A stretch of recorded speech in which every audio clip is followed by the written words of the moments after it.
Bonjour à tous et bienvenue sur la chaîne Une France, un roi.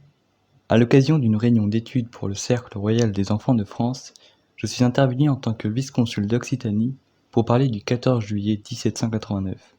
Comment nous en sommes arrivés là? Alors bonjour à tous.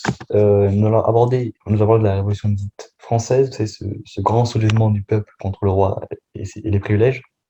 Ce grand jour à la Bastille le 14 juillet 1789, là où tous les Parisiens, sans exception, ont voulu se battre pour la liberté avec un grand L, en mode J'aime me battre.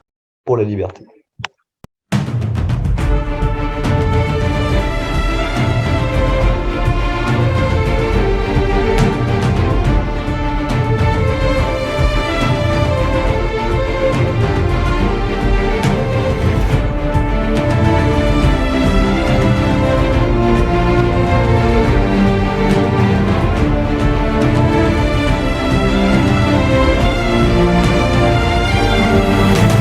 Le 25 mai 1763, la police des grains est supprimée et laisse place à la libre circulation des grains. Le prix du pain explose, c'est la première expérience libérale. Le 14 juillet 1789, selon la version officielle, le peuple se soulève contre le roi et ses privilèges. Mais que s'est-il réellement passé? Pourquoi parle-t-on de révolution bourgeoise? C'est à travers cette vidéo, cet exposé, que nous allons tenter d'expliquer une des dates les plus connues de l'histoire avec un grand H. Nous verrons dans un premier temps comment et pourquoi nous sommes arrivés au 14 juillet 1789, puis nous nous dirigerons sur les conséquences de cette révolution économique. La deuxième partie aura lieu dans une autre vidéo qui suivra celle-ci. En 1763, la France donne un grand signe de faiblesse. Elle perd le Canada avec le traité de Paris. Alors, qu'est-ce que c'est que le traité de Paris? En fait, c'est le traité qui met fin à la guerre de 7 ans. La guerre de 7 ans dont on parlera plus tard dans un article pour le Cercle royal de France qui sera disponible sur le site. Donc, le traité de Paris est signé le 10 février 1763 par le secrétaire d'État aux Affaires étrangères Étienne François de Choiseul à l'hôtel d'un diplomate anglais à Paris. Alors, il signe le nom au nom du roi Louis XV. Et petite parenthèse, pour ceux qui ne connaissent pas Choiseul, hein, j'imagine que personne ne connaît en réalité, c'est l'ambassadeur de France à Vienne, qui a négocié le mariage du futur Louis XVI et l'archiduchesse Marie-Antoinette de Habsbourg. Ce qui est décidé dans le traité de Paris, c'est notamment la perte de la Nouvelle-France, constituée de territoires d'Amérique du Nord, dont la capitale était Québec. La France doit aussi céder certaines îles des Antilles et des territoires en Inde et en Afrique. Mais bon, en France, on se réjouit de la perte du Canada, car finalement, selon Voltaire, pourquoi être allé s'établir dans un pays couvert de neige et de glace 8 mois de l'année, habité par des barbares, des ours et des castors? Honnêtement. Après la défaite de la France et le traité de Paris, il écrira une lettre à Étienne de Choiseul, je cite: Permettez-moi donc, monsieur, de vous faire mon compliment. Je suis comme le public. J'aime beaucoup mieux la paix que le Canada, et je crois que la France peut être heureuse sans Québec. Vous me donnez précisément ce que nous avons besoin. En gros, il est content que les Anglais aient gagné la guerre, qui peut-être au final débarrasse d'un territoire qui paraît inutile, on voit ce qu'est aujourd'hui le Canada, mais qui a ruiné, en parlant de la guerre, le royaume. C'est ça la fraternité de Voltaire. Et son fameux esprit d'ouverture au passage. En fait, dans Candide, il nous livre l'ouverture d'esprit du personnage principal, Candide, aux différentes civilisations. Mais il définit les habitants d'Amérique du Nord de barbares. Alors, imaginez donc ce qu'il a pensé des habitants d'Afrique. C'est ahurissant. En fait, Voltaire est raciste. Voltaire fait preuve de racisme. D'ailleurs, on se demande pourquoi les Britanniques s'obstinent à vouloir gagner le Canada, euh, puisque c'est une terre de castors et de barbares. Alors, on sait que les Anglais sont anglais, mais tout de même, il y a des limites. La France doit rembourser ses dettes après la guerre de 7 ans. Cette même année, les Jésuites sont chassés du royaume. Les Jésuites étaient des conseillers du roi extrêmement intelligents et très chrétiens. Ce sont donc les jansénistes qui les remplacent, entre guillemets. Je fais une pause sur la lutte entre les jésuites et les jansénistes. Les jésuites sont des compagnons de Jésus. C'est un ordre fondé en 1539 par saint Inigo, plus connu sous le nom de saint Inigo, saint Ignace de Loyola, et approuvé par le pape Paul III en 1540 avec sa bulle Regimini Militantis Ecclesiae. Excusez-moi si je prononce mal, je ne parle pas trop le latin. Les jésuites vivent dans une spiritualité, tout est fait pour Jésus, et sa présence est dans tout. Les jésuites, eux, pensent que les chrétiens ne sont pas tous liés de Dieu. La grâce du salut ne serait accordée qu'aux seuls élus, dès leur naissance. Le pape Clément XI juge le jansénisme hérétique, puis c'est exactement l'opposé de ce qu'est le catholicisme, qui dit que nous sommes tous appelés à la vie éternelle, au salut de Dieu. La bulle papale date de 1713, elle est appelée Unigenitus. C'est donc en 1763 que les jésuites sont chassés du royaume de France, notamment par l'intervention de Choiseul, grand ami des encyclopédistes et compagnie. Alors, petite parenthèse, faut savoir que les jésuites ont aussi chassé des autres royaumes par la suite. Il n'y a pas qu'en France où les jésuites sont chassés. Par exemple, il y a des bâtiments qui vont même devoir changer de nom, puisqu'ils portaient le nom des jésuites. Par exemple, le collège Henri IV de Béziers, qui portait le nom des collèges des jésuites à partir de 1599, va devoir porter un autre nom à partir de 1762. D'ailleurs, aujourd'hui, il s'appelle bien Henri IV. Et bon, ça, c'est parce que c'est une histoire, parce que c'est Henri IV qui a offert ce lycée. Pour les jésuites, d'ailleurs, faut le dire. Pour les jansénistes, la voie est libre. Les jésuites ne peuvent plus faire barrage. Il faut savoir que les jésuites étaient archi contre le libéralisme, bien qu'ils visaient la liberté de chacun. Mais il ne faut pas confondre liberté d'autrui et liberté économique. On en reparlera plus tard, vous comprendrez. D'ailleurs, lorsque les jésuites furent chassés, Voltaire dira « La voie est libre ». Et il avait effectivement raison. Mais regardons, quelle est la liberté? Quelle voie est libre? Celle du libéralisme économique, tout simplement. La première expérience libérale est lancée le 25 mai 1763. Officiellement, c'est Louis XV qui signe cette loi, mais ce serait Choiseul qui en serait à l'origine. L'année suivante, Laverdy prépare l'extension du 25 mai 1763 en autorisant l'exportation des grains. Quelle est la réaction du peuple? Eh bien, des révoltes partout en France. Ils ont osé s'attaquer au pain du peuple. C'est absolument abominable. Le peuple, euh, le peuple se nourrit de pain. Le pain, c'est la base, c'est l'aliment de base. Hein, c'est-à-dire que on demande à un Français qu'est-ce qu'il va prendre, qu'est-ce que tu vas prendre pour le déjeuner? On va dire, déjà, je vais prendre du pain.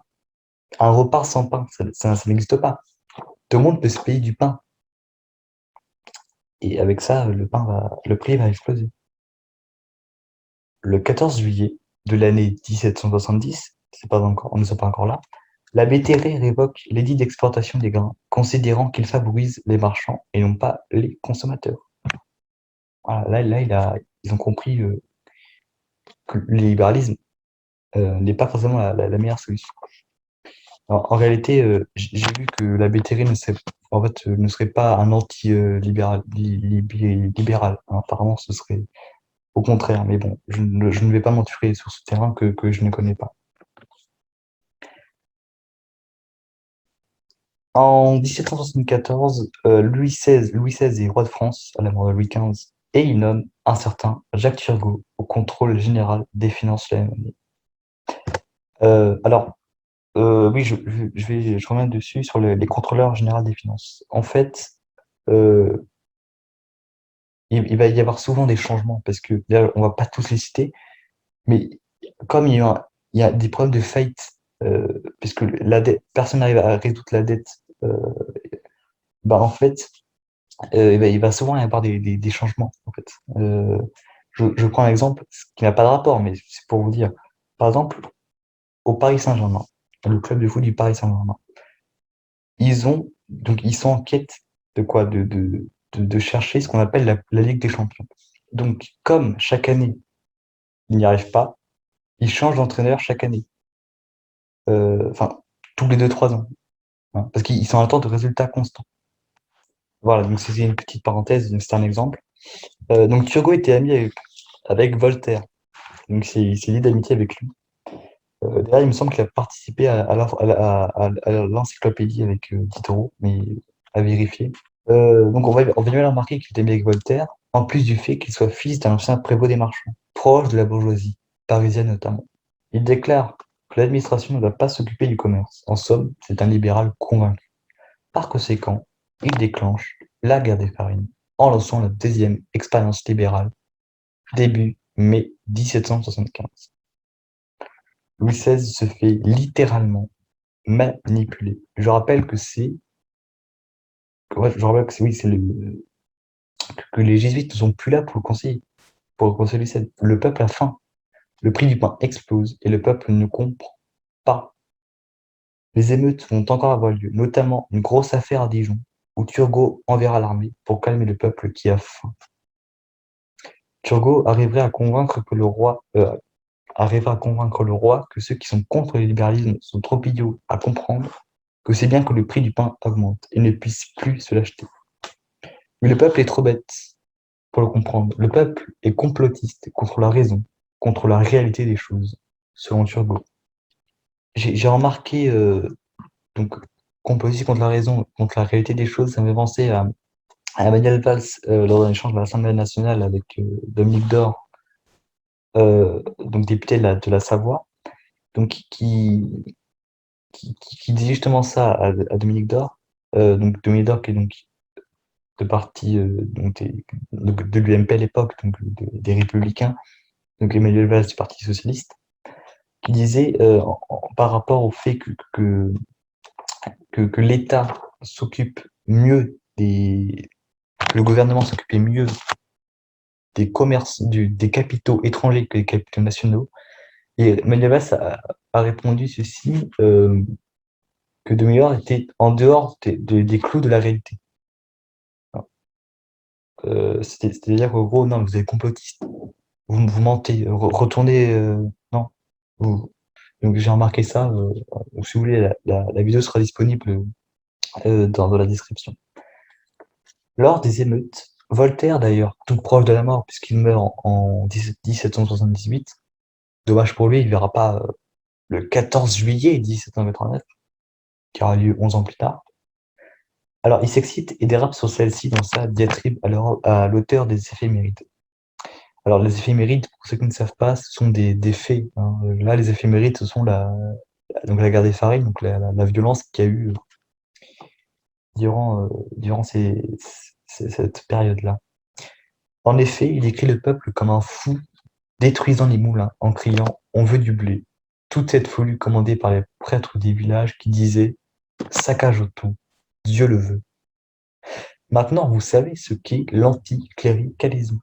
Là, Voltaire en fait preuve. En fait, accuser les prêtres d'ordonner la destruction des moulins sous la volonté de Dieu, c'est de l'anticléricalisme.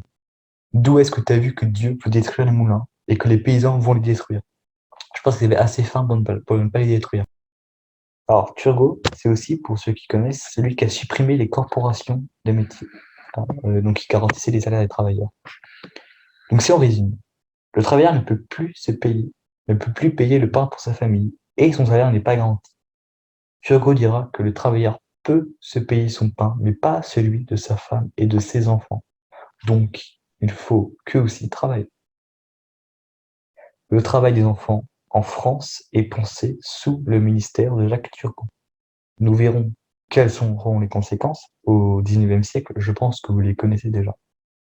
Alors, on reparlera du travail des enfants dans cet exposé, mais il faut bien évidemment savoir que ce n'est pas lui qui a totalement inventé le principe, puisque les Anglais le faisaient déjà. Donc, imaginez bien que c'est pas non plus Jacques Turgot qui a inventé le principe, puisque les Anglais le faisaient déjà chez eux à ce moment-là. C'est-à-dire que en Angleterre, les enfants travaillent déjà. Et évidemment, vous rendez bien compte que le nombre d'enfants qui travaillent en Angleterre va augmenter avec les révolutions industrielles. Hein. En 1776, Louis XVI renvoie Turgot et le remplace par Jacques Necker. Grand changement dans son gouvernement, et c'est un banquier protestant qui sera au contrôle des finances. En plus de cela, il n'est pas français, il est genevois. Alors, les Genevois, à ce moment-là, ne sont pas suisses, hein, il me semble que c'est en fait un État à part. Alors, un certain Benjamin Franklin, connu de tous, hein, self-made man de référence, qui a été un moment ambassadeur des États-Unis en France, donc a convaincu le Royaume de France d'aller aider les Américains face aux Anglais. Et la France, qui depuis la fin de la guerre de 7 ans, n'a toujours pas remboursé sa dette, au contraire, elle a explosé. D'ailleurs, euh, la dette française avait commencé avant la guerre de 7 ans. En fait, le 18e siècle, en fait, c'est quoi? C'est un ramassis de dettes, en fait, pour la France. Il n'y avait que des dettes. La France n'a donc aucun bénéfice à récolter en partant vers l'Amérique. Hélas, hélas, les troupes françaises partent vers le Nouveau Monde. Mais, attendez, Necker a une idée de génie pour payer la guerre et trouver de l'argent pour l'État. Jacques Necker va inaugurer une rente viagère. On parle de 30 jeunes filles genevoises. Sans entrer dans les détails, étant donné que je ne suis pas expert en économie, en fait, il va créer un gouffre financier vis-à-vis du Royaume de France pour ses intérêts personnels et de ses clients. Donc, pour ses intérêts personnels, hein. Oui, donc si c'est pour ses clients, c'est intérêts personnels. Je vous invite à aller regarder de plus près ce qu'on appelle les 30 immortels de Genève. Vous aurez un lien dans la description. Je rappelle que c'est le contrôleur général des finances de Louis XVI, roi de France et de Navarre. Il occupe ce qu'on appelle aujourd'hui le ministère de l'économie et des finances, hein, dont aujourd'hui le poste est occupé par Bruno Le Maire. La guerre d'indépendance se termine en 1783 par le traité de Versailles, le 3 septembre. On dit que la France aurait fini par rembourser la guerre en 1885, 102 ans après cette guerre dont la France n'a pas fait de bénéfice. Alors on peut dire que les États-Unis ont aidé la France pendant la Seconde Guerre mondiale, mais honnêtement, peut-être que si les Français n'étaient pas partis pendant cette guerre, il n'y aurait pas eu le 14 juillet, peut-être qu'il n'y aurait pas eu les guerres mondiales. Après, c'est mon analyse, hein. Après, en 1786, 3 ans avant le grand changement, Pierre-Samuel Dupont de Nemours, un économiste et entrepreneur, est chargé d'un traité de libre-échange, appelé traité Eden-Renval. Ce traité, imaginé lors du traité de Versailles en 1783, est finalement signé 3 ans après, le 26 septembre. Ce traité permet la libre circulation des produits anglais sur le sol français. Les marchandises sont moins chères, car en Angleterre, on fait travailler les enfants. Donc, quel est le problème? Bien vu, plusieurs milliers, voire un million de Français sont au chômage. On a remplacé les travailleurs français par des enfants anglais, ce qui, au passage, enrichit l'Angleterre, aide la France, bien qu'un traité de paix ait été signé. C'est une catastrophe nationale. On bafoue l'honneur de la France. Des enfants anglais à la place des artisans français. Rendez-vous bien compte de l'honneur de la France à ce moment-là. C'est que là, elle est à l'échelle de 0 à 100, elle est à -1. Face à cette grosse crise sociale et économique, Dupont de Nemours se justifierait en citant Jésus. Ôtez ces liens et laissez-le aller. De quel lien parle-t-il? Celui du libre-échange. Je voudrais vous partager l'analyse de l'historienne Marion Sigaud qui dit, je cite, « Il se sert d'une allégorie du commerce personnifié en l'ami de Jésus. Bonne idée, le commerce est l'ami de Jésus et Jésus a ressuscité le commerce. Bien évidemment. » Faisant référence à la résurrection de Lazare par Jésus. Il faut avoir un certain culot et irrespect pour faire le rapprochement entre la résurrection de l'ami de Jésus et le commerce, sachant que Jésus a chassé les commerçants qui se situaient devant le temple, et c'est là qu'on comprend l'importance qu'a été la chasse aux jésuites par les jansénistes qui se rapprochent du protestantisme. 3 petits points. Mais Jésus est contre le libéralisme, Jésus est contre le capitalisme. Jésus nous dit, lâchez tout, abandonnez tout et suivez-moi. Moi, je vous donnerai tout. Donc en fait, c'est un paradoxe qu'il fait, hein. C'est peut-être même, on va dire, du blasphème. Jésus est contre le libéralisme. On ne peut pas citer Jésus dans cet exemple-là. Après une troisième expérience libérale signée par Louis XVI, convaincu que le peuple demande en réalité une taxation des grains, enfin du blé, c'est-à-dire une police des grains, ce qui avait toujours été fait jusqu'en 1763. C'est ce qui avait déjà été demandé à Dijon, une limite des prix des subsistances, puisqu'autrement, les petites gens meurent. Le peuple gronde, mais la police du roi ne se défend pas sur le peuple qui a faim, parce que la colère est légitime. Le roi n'est pas un tyran. Et c'est ce qu'on essaye de nous faire dire, c'est que justement le roi est un tyran. Non, l'armée du roi, le roi ordonne que son armée ne tire pas sur son peuple qui a faim. La France tombe alors dans l'anarchie. L'anarchie. Il y a des révoltes partout. Les États généraux, qui à travers les députés représentent la noblesse, le clergé et le tiers-État, sont convoqués le 5 mai 1789 à cause de la dette. Le 17 juin, les députés s'autoproclament Assemblée nationale constituante. C'est le premier coup d'État français. Et quand on dit coup d'État français, c'est pas du peuple français, hein. Rendez-vous bien compte que c'est pas le peuple français qui demande une Assemblée nationale pour diriger le pays. Le peuple français a juste faim. Il veut du pain. Il veut pas de cette Assemblée nationale qu'imposent les députés du tiers-État. Et d'ailleurs, je suis allé voir les députés du tiers-État. Ils sont pratiquement tous négociants, banquiers ou avocats, hein. Donc il y a 2-3 laboureurs, mais 2-3 littéralement, hein. Mais des laboureurs à l'époque, c'est pas celui qui laboure le champ. C'est vrai, un laboureur, c'est celui qui a une ferme et des animaux avec du matériel. C'est ça un laboureur à l'époque. Donc à la limite, c'est eux les députés les plus légitimes. Mais rendez-vous bien compte que ce ne sont pas eux qui vont diriger l'Assemblée nationale constituante. Donc le peuple, les paysans, les paysans sont représentés par des gens qui ne sont pas paysans, des gens en fait qui les détruisent. En fait, c'est ça. Donc si le tiers d'État demande, on veut, on veut que le prix du pain, on veut que les prix soient contrôlés par les marchands, ils vont dire bah, c'est le peuple qui le demande. Ah ben si c'est le peuple qui le demande, on va accepter. Voilà, en fait, c'est la manipulation, en fait. Parce que le peuple veut juste qu'il y ait un prix, une loi qui dit que le marchand ne peut pas mettre au-dessus de ce prix. Parce que sinon, les gens meurent, en fait. Le peuple meurt. Il n'y a plus de paysans, il n'y a plus de France, il n'y a plus de monarchie. Il n'y a plus de pays. Le 20 juin de cette année a lieu le serment du jeu de paume, le serment d'engagement solennel d'union entre les députés du tiers-État.